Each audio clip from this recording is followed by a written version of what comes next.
Hi, beautiful people. Welcome back. Hope everybody is doing well. For those that are living in Texas, our thoughts and prayers are with you guys. You know, it saddens me to see people are freezing to death.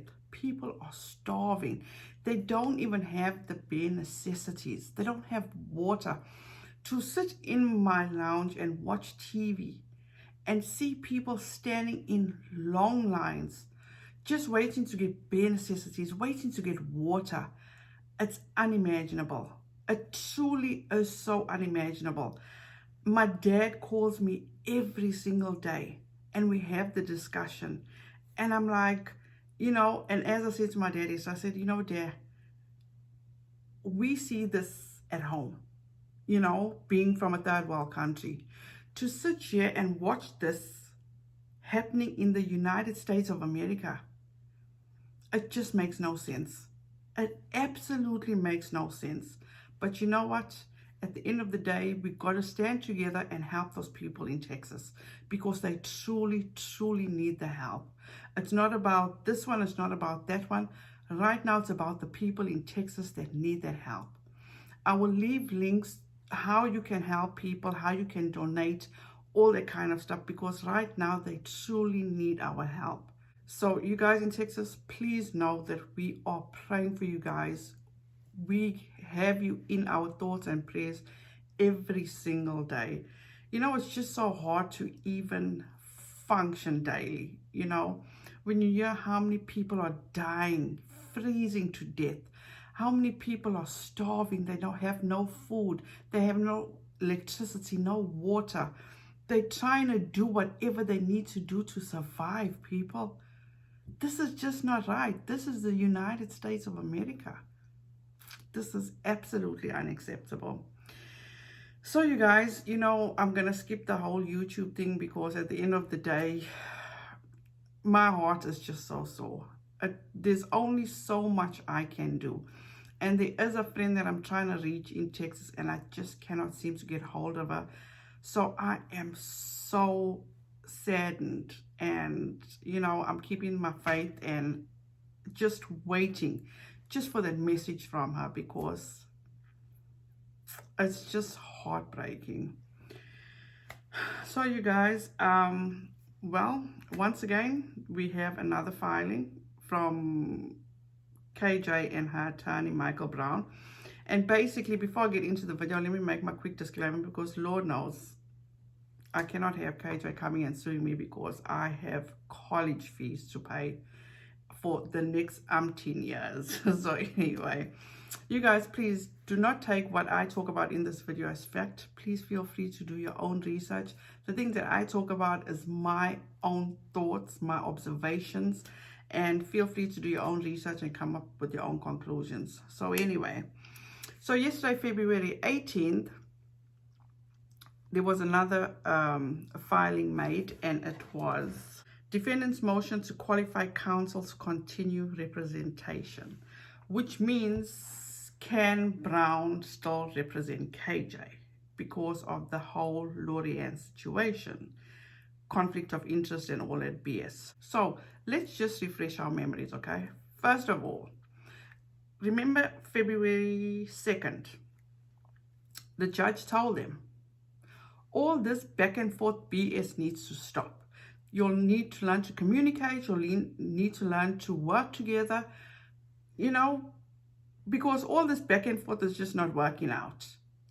But unfortunately, Brown seemed to have lost that somewhere in translation, somewhere, because he keeps filing all these motions. I've listened to UNCIVIL and I've listened to Emily, and they both have said, this is totally unnecessary because let's remember, you guys, jurisdiction. The judge has not made her ruling on jurisdiction yet, which just truly baffles me. But one thing I was noticing in Emily and UNCIVIL's videos, a lot of people were asking, is he trying to get out of this? But I see things differently. In my opinion, I think what Brown is trying to do is remain on this case. And the reason I say that is because they have made up But now it's like being 64, if I remember correctly, that Emily said it's now up to 64. This attorney goes on and just files and files and files motions, okay? So, in my opinion, I am confident. I truly think that somebody else is fitting the bill on behalf of KJ. This attorney of hers, Michael Brown, was wanting so much to give him the benefits of the doubt. But when I had this motion today from UNCIVIL and Emily, think about this.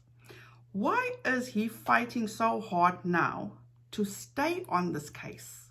Because bear in mind, this man makes $450 per hour. Per hour, you guys. This filing that he made for KJ, according to UNCIVIL, just that filing alone costed her at least $1,000. So let's go back to, 2 weeks ago when KJ sat live on camera and was crying how she doesn't want to go bankrupt. All this money that she's using for attorney's fees supposed to be for her son. So where we are at right now, she's sitting at over $100,000. We're just speculating, okay? I'm not counting KJ's pennies. Maybe KJ is a millionaire. We don't know. But this is my thing. If this man, Michael Brown, in my opinion, is fighting to stay on this case, and KJ keeps pleading poverty, saying that she doesn't have the money, wouldn't he sit down with her and say, oh, maybe we shouldn't file this because it's just irrelevant at this point? Or wouldn't she ask him, is this relevant at this point? If not, let's hold back because I don't have the money to pay. But I feel, in my opinion, he has a blank check, which somebody is fitting the bill, so he will go and do what he needs to do just to keep getting that cash in, to keep cashing in on whoever is fitting the bill for KJ. That's just my opinion. Also, KJ cannot respect anything or anybody, okay? So, if somebody is fitting the bill for her and she's just allowing this attorney to keep filing all these motions when it's not at the point for them to file these motions, and he's just cashing in on filing these motions. So she has no respect for this person's money. And we've seen it how many times? Because whenever, like when she was doing research on Tati Westbrook, remember she had a Ko-Fi or Coffee, whatever the fuck is that website's name. She was asking for donations, you know, so she can keep on doing her research into Tati. But my thing is that KJ does not have respect for people. Where will she have respect for somebody else's money?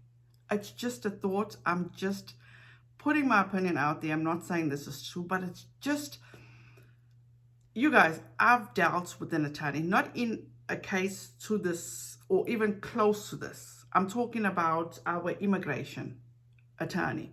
We spent nearly $50,000 on our immigration attorney. And each time she came to us and said, oh, I gotta send this in, it's gonna cost so much. And the person that I am is like, why? Is it necessary? Do we have to do it? You know, you ask these questions. But KJ is just like, nearly every week there's something being filed. So is she not being attentive to what is going on? Because if you're spending so much money, you want to know, is it necessary? You know, or is it just me? It just makes no sense to me, you guys. It truly makes no sense. Because if you're sitting there on camera and you're saying, crying, that that money was supposed to be for your son, or you don't want to go bankrupt, or all this BS. So why are you allowing your attorney to file all these frivolous things, in my opinion? It makes no sense. Because now at this point, it's like, why is he basically going after Salt so hard? Filing all these irrelevant motions because jurisdiction has to be ruled on. He is so adamant to get rid of Lori Ann's declaration. He went and he filed sanctions against Salts. I truly, in my humble opinion, feel that somebody else is fitting the bill for KJ. And another thing is that Brown has such good credentials, okay? He's a partner in a law firm. He charges $450 per hour. I was listening to Civil, and Civil says that, oh, for a person that charges $450 an hour, they know things off the top of their head. So that made me think, if this man has such good credentials, he charges $450 an hour, so he must be on top of his game. But how come, remember when he filed the motion to shorten, how come he didn't remember that that motion was abolished? That is just so weird. Something is just not adding up once again. He's fighting to stay on this case, filing all these unnecessary motions right now when it's not relevant right now. So he's just putting in all this and handing out invoices to say, okay, I've done the work, now you need to pay. And he must be quite confident, or he must be getting paid on the regular, or else all these filings wouldn't be done. So I don't know, at the end of the day, things will come out, and Lord have mercy, I can't even imagine what Judge Rothstein's going to think about this. Because God forbid she gets this on a bad day. That's the end of Brown. He is going to get shat on by this judge. Because to me, it's like, why? It's just like, why, Brown? Why do you need this guarantee right now? Because I highly encourage you to go watch Emily D. Baker on Civil Law, where they had emails between each other. I think his name is Jeffrey Belanco and Brown. They were on two different pages, absolute two different pages. And I truly get it. I 100% get it. But one thing I am also looking very forward to is the response from Salts, because Salts is very quiet. He is too quiet for my liking. So I'm actually looking very, very forward to Salts' response to all these shenanigans. It's like, this is like the Christmas gift that keeps on giving. You know, it's like, when was all this shit gonna stop? It just makes no sense. And what's even more scary for me is KJ is very quiet. KJ is quiet as hell. I mean, she does her lives on Instagram and then she does her videos. And it's like,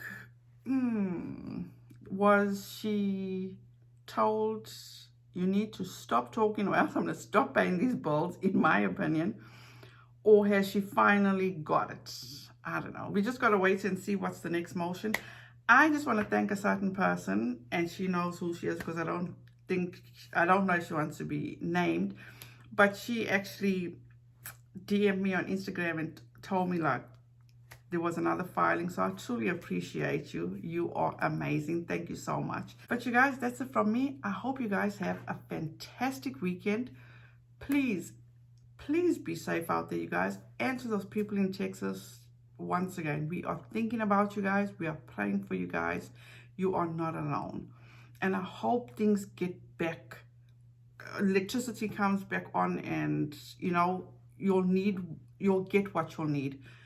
Because it just breaks my heart to think about the elderly people, to think about the people that are homeless, the little kiddos. Oh, that just breaks my heart. And most importantly, you guys, My condolences go out to those that have lost loved ones, family members. It's just heartbreaking. But you guys, thank you so much once again. I truly appreciate you. Don't forget, please be kind to one another, and don't forget to wear your mask when you go out there. Thank you so much, guys, and I'll see you in the next one. Bye, guys.